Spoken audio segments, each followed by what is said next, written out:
Quem não sonhou com uma pessoa que nunca viu, mas espera um dia encontrar? Essa história é para aquelas pessoas que sonham em um dia encontrar o seu grande e verdadeiro amor. Segundo a psicologia, os sonhos são considerados mensagens enviadas pelo nosso inconsciente, servindo de ponte entre os processos conscientes e não conscientes, mantendo o equilíbrio da mente. Caros, sonhem para que a mente fique em equilíbrio e a alma feliz. E foi exatamente isso que aconteceu com Isadora, a mulher simples de um pequeno povoado. Simples sim, mas não sem esperança. Vivia já há algum tempo em uma casinha à beira de um rio, afastado do centro da sua aldeia. Passava o dia todo cuidando dos poucos animais que lhe restaram de uma herança de um tio. De dia, se dedicava a cuidar de sua pequena propriedade. À noite, gostava de se deitar na rede da varanda de sua casinha para poder olhar, nas noites de lua cheia redonda e reluzente, o céu cintilante de estrelas. Muito cansada, pouca coisa conseguia ver, pois logo dormia. No entanto, mesmo muito esgotada, um sonho lhe era sempre recorrente. Era um sonho muito bonito em que um belo homem surgia em sua vida, gentil e amoroso, de forma inesperada, e se apaixonava por ela. Não tinha maiores informações a respeito dessa pessoa, a não ser que possuía um lenço que ele segurava nas mãos, bordada uma letra D com linha dourada. Quando Isadora acordava, uma imensa alegria e esperança lhe enchiam o coração por certo tempo, porém os dias se passavam sem a realização de seu sonho. Com isso, Isadora passou a não dar mais importância ao fato, crendo que o sonho recorrente era apenas uma esperança vã. Queridos, triste é quando perdemos a condição de acreditarmos nos nossos mais belos sonhos. Vocês concordam? Certo dia, Isadora, caminhando na mata fechada, à beira do rio próximo à sua moradia, ouviu gemidos agonizantes. O local de onde o som vinha era de difícil acesso e visão. Por esses motivos, ela não conseguiu identificar quem estava gemendo ali. Preocupada em deixar a pessoa naquele lugar, pediu ajuda na aldeia. Alguns homens ágeis e fortes resgataram-no com muita dificuldade, pois o lugar era muito íngreme. Era um homem ferido e com as vestes rasgadas. A cabeça estava muito inchada, indicando que possivelmente na queda foi atingida violentamente. Prepararam uma padiola improvisada com bambus e o transportaram até a casa de Isadora. O homem estava em um estado físico lamentável. A febre altíssima o consumiu por vários dias e Isadora cuidou dele com todo carinho, mesmo sem saber de quem se tratava, pois tinha um espírito caridoso. Depois de 2 dias lutando com uma febre intensa, o homem conseguiu despertar, porém, devido ao trauma craniano, não falava coisa com coisa e a visão estava embaçada. Isadora tentou por diversas vezes saber qual era o nome dele e não conseguiu uma resposta coerente, pois o homem não se lembrava quem era nem de onde veio. Mas saber quem ele é e o seu nome não são importantes agora. O que importa é que ele se recupere fisicamente e, depois, com o tempo, recorde-se de tudo, pensou Isadora. Isadora já tinha ouvido falar que uma pessoa, quando tem uma batida na cabeça, pode perder a consciência e a interação com o mundo ao seu redor. Sabia também que o esquecimento poderia durar de alguns dias a alguns meses, sendo normal a confusão e a desorientação. No entanto, nunca havia presenciado tal situação. Com o passar de 4 dias, o rosto do homem estava menos inchado e a percepção do mundo à sua volta bem melhor, que, por vezes, agradecia a Isadora por lhe ter socorrido e cuidado dele. Todavia, ainda não se recordava de quem era. Na parte da manhã, ela cuidava dos animais e à tarde preparava o alimento para os dois, verificava como estavam as feridas do homem e organizava a casa. O homem, mesmo acamado, procurava ajudá-la ao máximo para não se tornar um peso maior nas atribuições diárias de Isadora. Uma semana depois de ter encontrado o homem na mata, à tarde, quando chegou em casa, encontrou tudo arrumado e a comida pronta. Você não devia ter feito esse sacrifício todo, pois ainda está muito enfermo, disse ela. Não tenho condição de ver todo o seu esforço para manter as coisas organizadas e não fazer nada para ajudar, disse o homem. Você até arrumou a mesa para almoçarmos e colocou belas flores na vasilha. Que lindo! Não deveria ter feito esse esforço todo. Isadora fingiu brigar com ele. É o mínimo que posso fazer em agradecimento por você ter cuidado de mim. Um dia vou lhe retribuir à altura, mas por hora nem sei quem sou de fato. Falou o homem triste e pensativo. E se eu for um bandido? E se estiver colocando a sua vida em risco? Creio que eu estar aqui sem saber quem sou seja um perigo para você.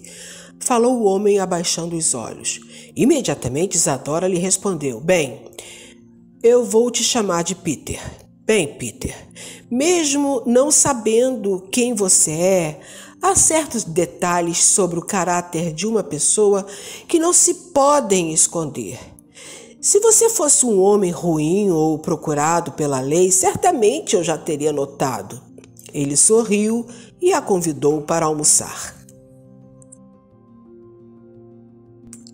Mais de 2 meses haviam se passado desde que Isa, assim que Peter a chamava, encontrou-o. Peter já estava com o rosto quase que totalmente desinchado e as cicatrizes em sua face eram imperceptíveis, porém a memória ainda não havia voltado. Mas isso para os dois não fazia mais diferença. Ele era Peter e ela o encontrou ferido na mata, era só o que importava. Os dois tinham uma harmonia perfeita, um gostava de estar com o outro. Durante a noite, Isadora colocou outra rede na varanda para que ambos admirassem o majestoso luar do lugar. Apesar de Isadora ser uma mulher bonita, a vida que ela possuía não lhe proporcionava certos requintes e cuidados femininos. Tinha uma beleza natural, como é comum às mulheres do povo, desprovidas de luxo e riqueza. Peter ficava admirado de ver a agilidade dela em cuidar da pequena terra e de manter tudo organizado. Procurava ajudar o máximo que podia. Muitas das vezes não sabia fazer o serviço, mas se dedicava muito para não decepcionar a Isadora. Ela, por sua vez, sentia-se feliz por ter Peter ao seu lado e já não imaginava a vida sem a presença dele. Certo dia, Isa surpreendeu-se por perceber que há muito tempo não tinha mais o sonho costumeiro. Como Peter havia se tornado um amigo confidente, contou-lhe o seu sonho em detalhes e os dois sorriram da história. Mais de 3 meses haviam se passado de convivência harmoniosa entre eles e, em certa noite, Isadora, não resistindo mais ao amor que sentia por Peter, beijou-o inesperadamente. Ele retribuiu com o mesmo desejo sentido por ela. Os dois não conseguiram mais disfarçar a vontade de consumar a ânsia de estar um nos braços do outro. Palavras de amor, carinho e cumplicidade foram trocadas e, como se era de esperar naquela noite, apenas uma rede foi o suficiente para os dois passarem os belos momentos. Quando o dia amanheceu, Peter acordou primeiro que Isadora e já estava preparado para ir embora quando ela despertou e viu que ele ia sair. "Aonde você vai, meu amor?" perguntou-lhe Isadora. "Isa, apesar de ter gostado de passar a noite contigo e de te amar muito, preciso ir embora", disse Peter. "Mas por quê?" indagou Isadora com intensa tristeza no olhar. "Não posso colocar a sua vida em risco. Eu não sei quem eu sou. E se eu for uma má pessoa? E se eu já tiver um compromisso com uma outra mulher? E ainda, se por minha causa você vier a sofrer? Apesar de te amar muito, não posso arriscar te fazer mal", falou Peter com o olhar perdido no horizonte. "Eu corro risco, mas não me deixe só novamente. A minha vida com você ganhou outro significado e já não sei viver sem a sua presença. Fique comigo, por favor, Peter", falou Isadora, começando a chorar. Peter lhe deu um beijo e se despediu. Quando Isa o viu sumir totalmente no horizonte, compreendeu que havia perdido o amor que a fazia feliz. Os dias se seguiram em uma sucessão de horas vazias e sem sentidos para Isa. Sua fé e esperanças se desvaneceram e já não tinha alegria como antes. Tudo ficou sem graça, sem a presença do homem que ela aprendeu a amar naqueles meses. Peter, por sua vez, sofreu igualmente ao se afastar dela. Ansiava em se lembrar de quem era. Gostaria de ter a certeza que o seu passado não comprometeria o seu grande amor. Porém, como não era possível afirmar isso, o mais correto e seguro para Isa era o seu afastamento. Procurou serviço em troca de alimentação e acomodação por uns dias em pequenas propriedades por onde passava, pois aprendeu muitas coisas enquanto esteve com Isa. Em um desses serviços, por não saber dominar muito bem como cuidar de cavalos, levou um coice horrível, sendo arremessado ao longe. Bateu com o corpo pesadamente no chão, ficou um pouco zonzo com o golpe certeiro do animal, mas não sofreu grandes danos. Naquela noite, ao se deitar, repentinamente lembrou-se do seu passado. Passou a noite relembrando tudo e, finalmente, todas as recordações voltaram-lhe à mente. Logo cedo, agradeceu pelo serviço e se despediu de todos. Precisava ir ao encontro de seu passado. Uma semana depois entrava no seu reino e todos vinham saudá-lo com a alegria de rever alguém que eles pensaram que nunca mais veriam.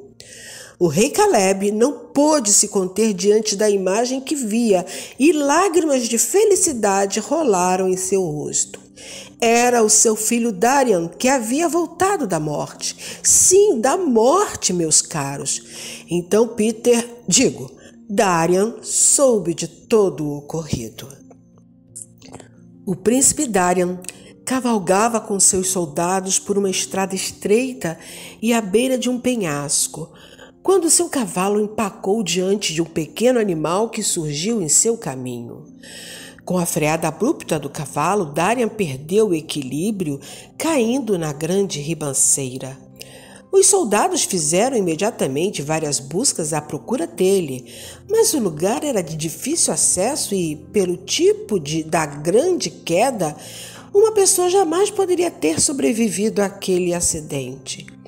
Mesmo assim, passaram muitos dias em seu encalço, mas não o encontraram.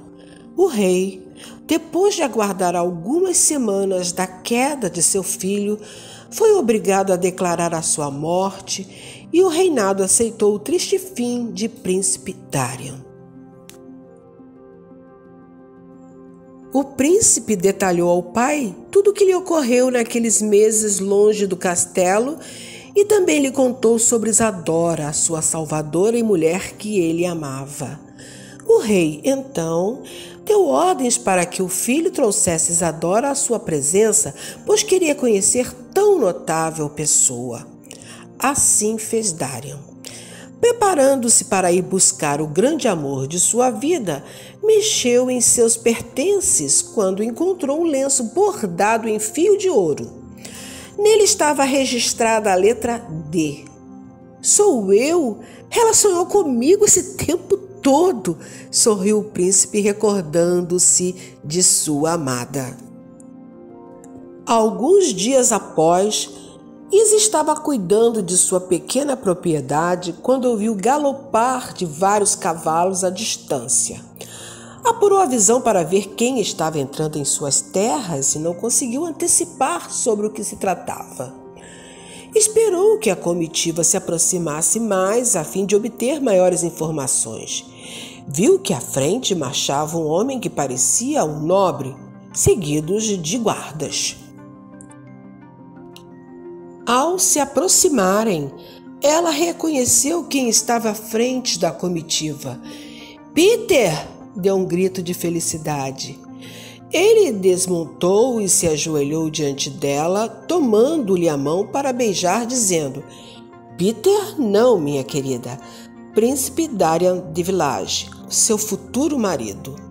E lhe mostrando o lenço com a letra D bordada em linha dourada, disse-lhe: Eu sou o príncipe com quem você sempre sonhou.